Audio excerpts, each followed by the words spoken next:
I am really sorry दोस्तों। तो पिछला पार्ट क्या है कि पार्ट 1 में ये दोनों एक ही दिन डाल रहा हूँ मैं। पार्ट 1 में क्या किसी कारणवश मुझे वो बीच क्लास में से उठकर जाना पड़ा, तो हम वापस इधर से ही शुरू करेंगे। हमारा क्वेश्चन था कि कौन कौन से देश टच कर रहे हैं हमारी इक्वेटर को। तो first of all that is equator. तो मैंने बताया भी था आपको कि ये देश करते हैं। First of all Ecuador, Colombia, Brazil, Gabon, Congo demographic republic of Congo, Uganda, Kenya, Kiribati, Indonesia, Maldives और सोमालिया। ओके, अब सबसे इधर देखिए पूर्व में कौन है, 12 नंबर तो किरिबेती। तो 13 नंबर एक और है, साओ टोमो प्रिंसिपीज, पता नहीं कौन सा देश है, पहली बार नाम सुना था।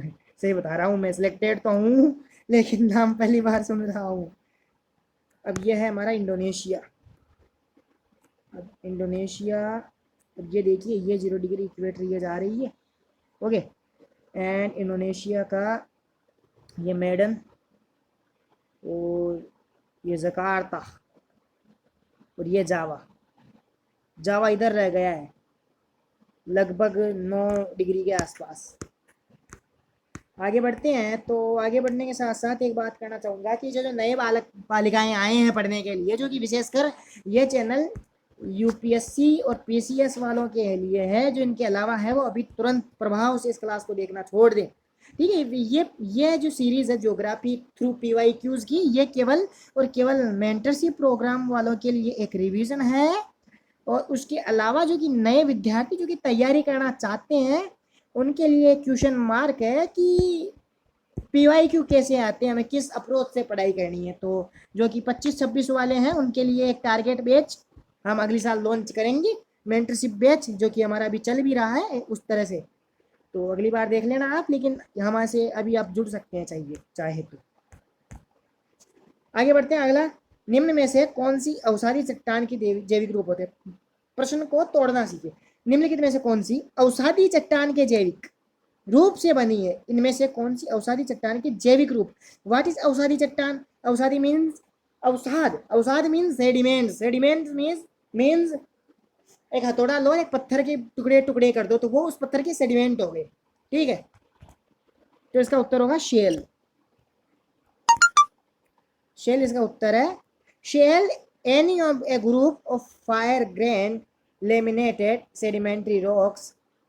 चलिए छोड़िए। शेल महीन दानेदार टुकड़े टुकड़े में तलछटी चट्टानों के समूह में से कोई भी जिसमें गाद और मिट्टी के आकार के कण होते हैं। मैंने आपको सब बता दिया। तलछटी चट्टानों में शेल सबसे प्रचुर मात्रा में है, जो पृथ्वी की पपड़ी में मतलब भूपरपट्टी में इस प्रकार की चट्टान का लगभग 70% हिस्सा है किसका, शेल का। First of all you have to know that कि कितना कितना भाग है। तो व्हाट इज इस तरीके से होते हैं, इस तरीके से, जो कि मैं आपको कह भी रहा हूँ, इस तरीके से होती है शेल जो कि अवसाद। अगला प्रश्न है भैया, कोपेन महोदय के जलवायु परिवर्तन वर्गीकरण के अनुसार अक्सर कूट सीएफए व्हाट इज सीएफए। तो सीएफए मीन्स सब ट्रॉपिकल ह्यूमिड ड्राई क्लाइमेट, उपोष्ण कटिबंधीय आर्द्र शुष्क। अभी देखिए मेरे कॉल वॉल भी बहुत आते रहते हैं यार, करूँ क्या। अब कोपेन के अनुसार, कोपेन ने क्या कहा, ये भी एनसीईआरटी 11th एनसीईआरटी पढ़िए आप, 11th एनसीईआरटी से पढ़िए, अच्छे से हो जाएगा।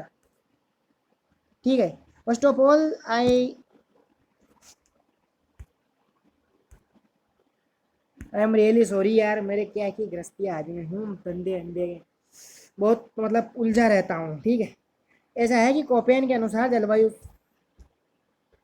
समूह उष्ण कटिबंधीय ए। ओके, सभी महीनों का औसत तापमान 18 डिग्री सेल्सियस से अधिक। 11th की एनसीईआरटी में आपको एक जलवायु का एक अलग टॉपिक मिल जाएगा। 11th की एनसीईआरटी लगभग उसमें लेसन लगभग 9-10 में मिलेगा शायद। ठीक, 11th की जो कि फिजिकल ज्योग्राफी की बुक आती है वो। शुष्क जलवायु वर्षण की तुलना में विभव वाष्पीकरण की अधिकता होती है सर। ये क्या है बता दूंगा अभी, no need to fear if your Macmillan sir is here. ठीक है, शुष्क जलवायु हो गई। कोष्ण शीतोष्ण, कोष्ण शीतोष्ण व्हाट इज कोष्ण शीतोष्ण मीन्स सर्वाधिक ठंडे महीने का औसत तापमान 3 डिग्री सेल्सियस से अधिक किंतु 18 डिग्री सेल्सियस से कम जो जलवायु है। शीत हिमलीय ये है ना, आपको कोपेन का पढ़ना पड़ेगा पूरा। मैं बिल्कुल एक फास्ट रिवीजन करवा रहा हूँ आपका, बेसिकली मुझे आपकी टाइम की महत्ता पता है, मुझे भी मेरी टाइम की महत्ता पता है। ओके, शीत सभी महीनों का औसत तापमान 10 डिग्री सेल्सियस से कम हो। शीत में उच्च भूमि ऊंचाई के कारण शीत, ये इनके मतलब ए एफ का main tropical wet, I am sorry, I am really sorry, A M tropical monsoon, A W tropical savanna climate, B S H. अब आपके लिए इसके लिए एक बेस्ट कंटेंट बताऊं मैं आपको, ग्रुप में जो जुड़े हुए हैं मेरे पास उनको मैं, जो कि अपनी किताब है लियोंग साहब की, जी सी लियोंग में, ये क्लाइमेट को बहुत अच्छे से उनके लास्ट चैप्टर, किताब पतली सी बिल्कुल, लास्ट चैप्टर में समझा रखा है आराम से। तो मैं वहाँ से आपको भेज दूंगा इसकी पूरी, लेकिन ये इसकी स्क्रीनशॉट ले लें कृपया आप एक, ताकि जब भी काम पड़े जरूरत के वक्त ये काम में आ जाए सर, ठीक है। First of all I am really sorry to disturb you, but I need to really, मेरा क्या है कि यार जुकाम वगैरह हो रखी है, इसलिए तबीयत भी नासाज रहती है, लेकिन क्या करें। निम्नलिखित में से किस वलन में अक्षीय तल वास्तव में क्षैतिज रूप में पाया जाता है? व्हाट इज, क्या कहना चाह रहा है? फोल्ड, फोल्ड नाम आते ही आपको वो फोल्ड वाला याद आना चाहिए जो कि हमने पढ़ा है, जो कि पृथ्वी का फोल्ड होता है। समनातिक क्या पाया जाता है? क्षैतिज रूप में पाया जाता है। अपनातिक, शान, एकनातिक। तो इसका उत्तर देखेंगे, इसका उत्तर था शान। तो ये रहा, इसका मैं चित्र भी लेके आया हूं। तो व्हाट इज एंटीक्लाइन, मतलब ये ऊपर उठा हुआ, सिंक्लाइन, ओके। ओवरफोल्ड मतलब एक के ऊपर एक जाने लगता है, अगर एक के ऊपर चला जाए एक, इसको कहते हैं, इसकी हिंदी क्या है, रिकमेंड, मतलब शान, रिकमेंड, ये है क्षैतिज रूप में ये पाया जाता है सर, शान कहते हैं इसको, ठीक है। आगे बढ़ते हैं। भारत में अब तक कितने स्थानों को रामसर संरक्षण घोषित किया गया है? तो उत्तर होगा 49। 49 ही है, ज्यादा है, I am confuse in this, ठीक है आप देख लेना एक बार, 49 ही ज्यादा है। लेकिन मैं आज ना एक वेबसाइट देख रहा था, जो कि वेबसाइट का नाम है VIIEVS करके एक वेबसाइट है, उसमें यार थोड़ी ज़्यादा बता रखी थी रामसर साइट की संख्या, मुझे लगता है ऐसा, ठीक है मैं कह नहीं रहा हूँ। सबसे छोटी ये तो पिक्स है, ये भारत की सबसे बड़ी वेटलैंड जो कि सुंदरवन डेल्टा अपने, ये वेबसाइट है रामसर कन्वेंशन, इस पर भी बता रखी है। तो इस पर 50 साइट्स, ये वेबसाइट का स्क्रीनशॉट है सर। हाल ही में 2 फरवरी को वैश्विक स्तर पर विश्व आर्द्रभूमि दिवस का आयोजन किया गया। इस अवसर पर गुजरात में खिजाड़िया वन्यजीव अभ्यारण्य और उत्तर प्रदेश की स्थित बखीरा वन्यजीव अभ्यारण्य को भारत के 2 नए रामसर स्थलों में घोषित किया गया, ठीक है। मुंडा भाषा किस परिवार से संबंधित है? Austric Dravidian, Sino Tibetan, Indo European. First of all ये कहाँ मिलेगी अपन को? ये मिलेगी अपन को, ये जो चीज़ें दी हुई है ना, ये चीज़ें फर्स्ट ऑफ ऑल हमें 12th क्लास की एनसीईआरटी में, जो कि पेज नंबर 10 अध्याय नंबर 1 भारत लोक और अर्थव्यवस्था में मिलेगा। यह पूरा ऑस्ट्रिक परिवार द्रविड़, चीनी, तिब्बती, भारतीय, यूरोपीय, ठीक है, जिसके उप परिवार होते हैं, अलग अलग उप परिवार होते हैं। मोन, खमेर, मुंडा, ये बेसिकली ऑस्ट्रिक प्रजाति होती है, जिसका उप परिवार होता है ऑस्ट्रो एशियाई। कहाँ कहाँ रहते हैं? मेघालय में रहते हैं, निकोबार द्वीप समूह, पश्चिम बंगाल, बिहार, उड़ीसा, असम, मध्य प्रदेश, महाराष्ट्र और भारत के बाहर। ये कहाँ मिलेगा? ये एनसीईआरटी तालिका 1.2 आधुनिक भारतीय भाषाओं का वर्गीकरण।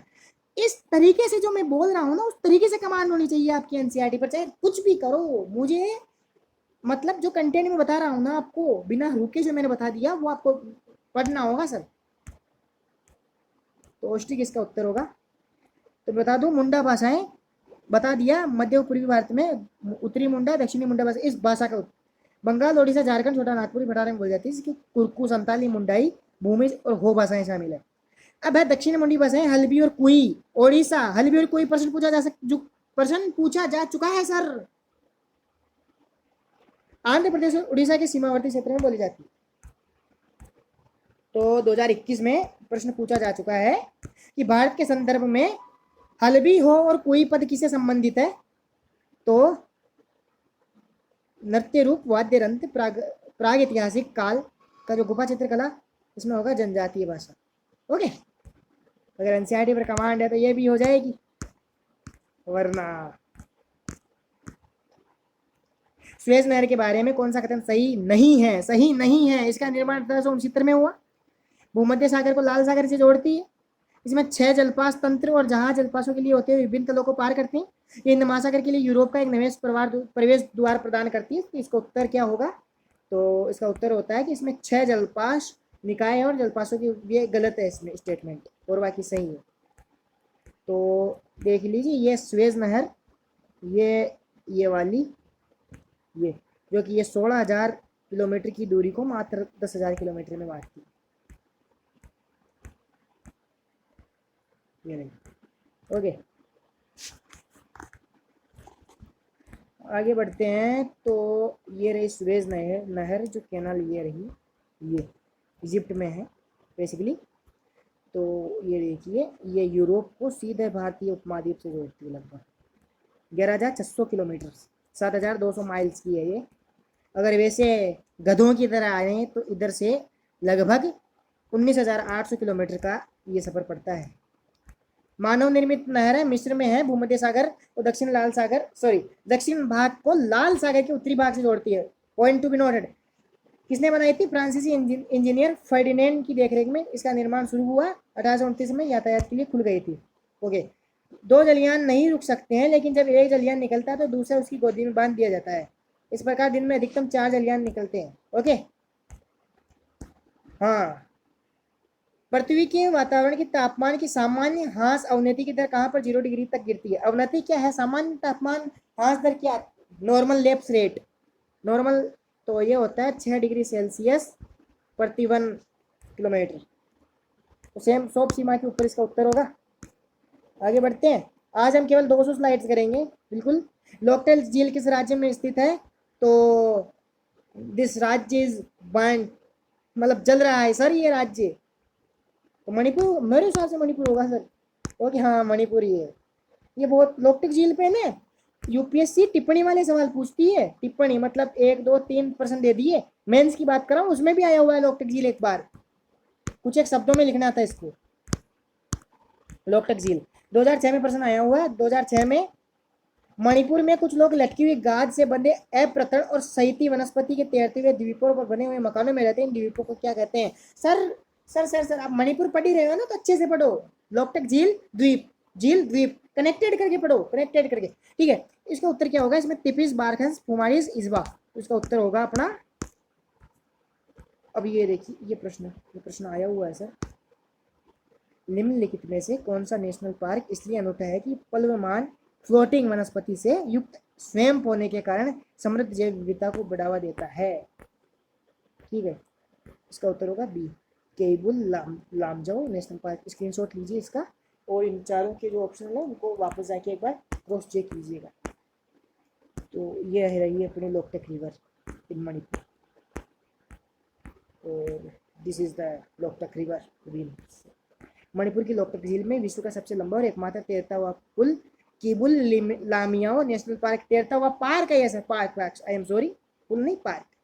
फ्लोटिंग वनस्पति से युक्त, देखो एक वेबसाइट मैंने बताई VWIIEVS करके, उस पर जाओ, उस पर सब मिल जाएगा। क्यों प्रसिद्ध है सर? बिकॉज ऑफ संघाई हिरणों का अंतिम प्राकृतिक घर है सर। संघाई हिरण वाटे संघाई, आप देख लीजिए, संघाई मणिपुर राज्य का वो पशु भी राज्य का। अधिकांश लोग तैरते हुए लकड़ी के घरों में अवशिष्ट वनस्पति से निर्मित द्वीप पर रहते हैं, उनको फॉर्म डिश कहा जाता है, फॉर्म डिश। ठीक है, आगे बढ़ते हैं। तो ये रहे फॉर्म डिश, इन द्वीपों को फॉर्म डिश कहते हैं।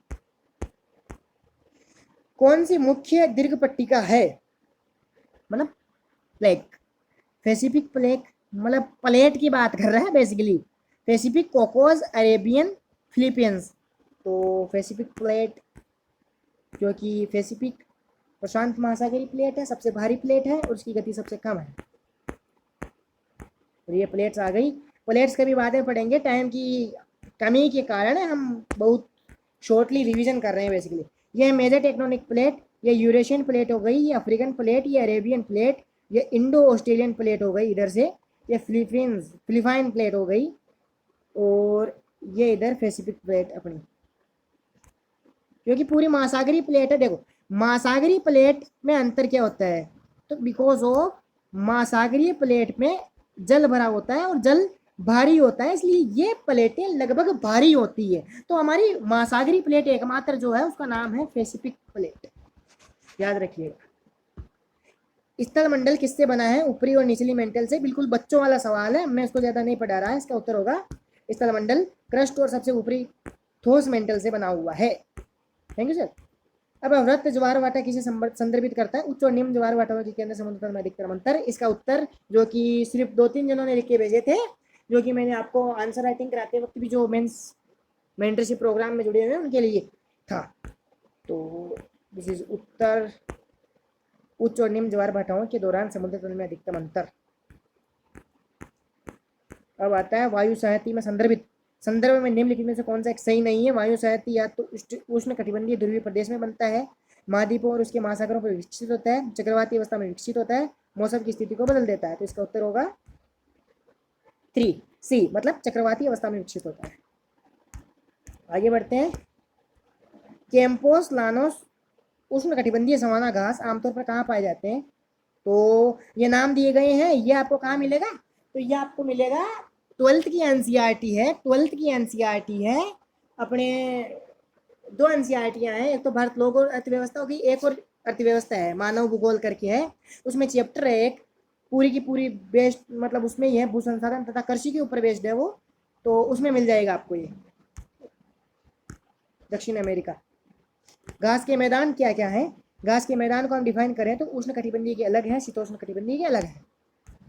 तो भैया उष्ण कटिबंधीय घास के मैदान 30 डिग्री उत्तरी अक्षांश और दक्षिणी अक्षांश के बीच ये घास के मैदान पाए जाते हैं, सबसे विस्तार अफ्रीका में। नाम कंपोज कहाँ, ब्राजील में, सवाना अफ्रीका में, लानोस वेनेजुएला प्लस कोलंबिया में, पटाना श्रीलंका में, पटाना पार्कलैंड जो कि अफ्रीका में। अब है tropical grassland around the world. Tropical grassland तो ये हो गया, ये हो गया, ये ऑस्ट्रेलिया में हो गया, ये अपने जो कि ब्राज़ील टाइप में यहाँ पे हो गया। शीतोष्ण लगभग 23 डिग्री से 50 डिग्री तथा 60 डिग्री से 50 डिग्री अक्षांश के मध्य में जाता है। इसको एक बार वापस देख लेना यार, हो सकता है उनको टाइपिंग मिस्टेक हो गई। ठीक है। इस प्रकार की घास भूमि उत्तरी अमेरिकी, फर्स्ट ऑफ ऑल मैं आपको बात बताऊं तो क्लास बहुत लंबी हो चुकी है गाइज।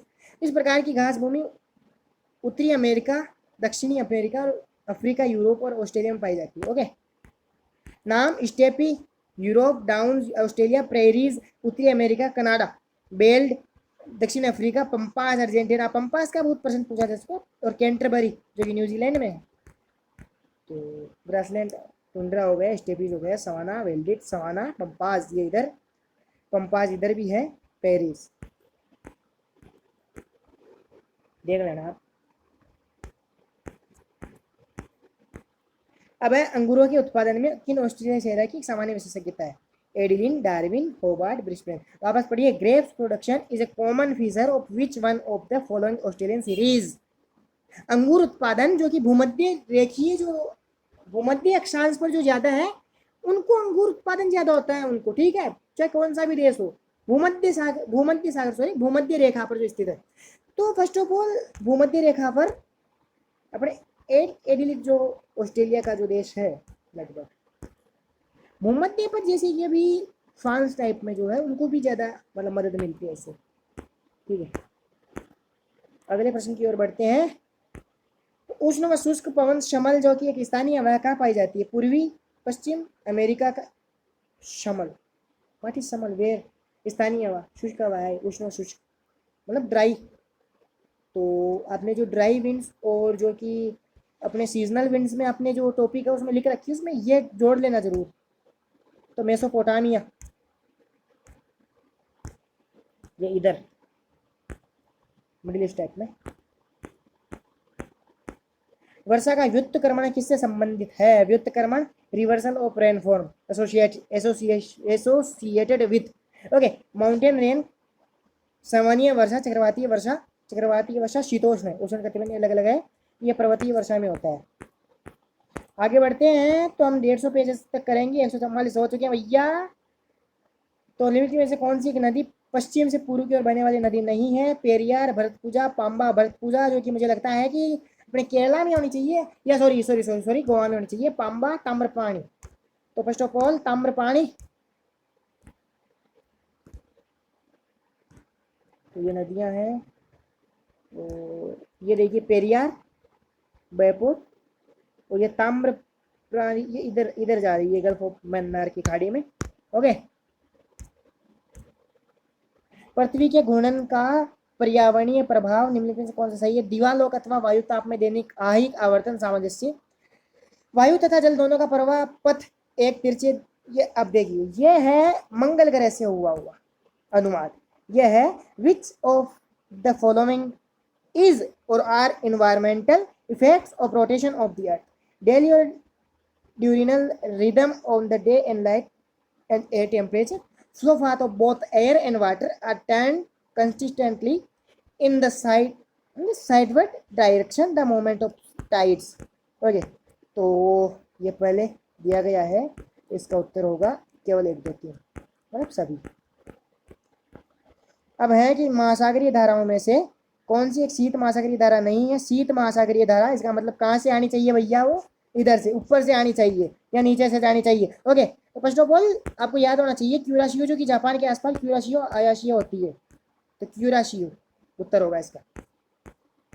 क्यूराशियो जो कि ये इधर मिलेगी आपको, ये ओयाशियो। सॉरी, क्या प्रश्न पूछ रहा था? शीत महासागरीय धारा नहीं है। ओके।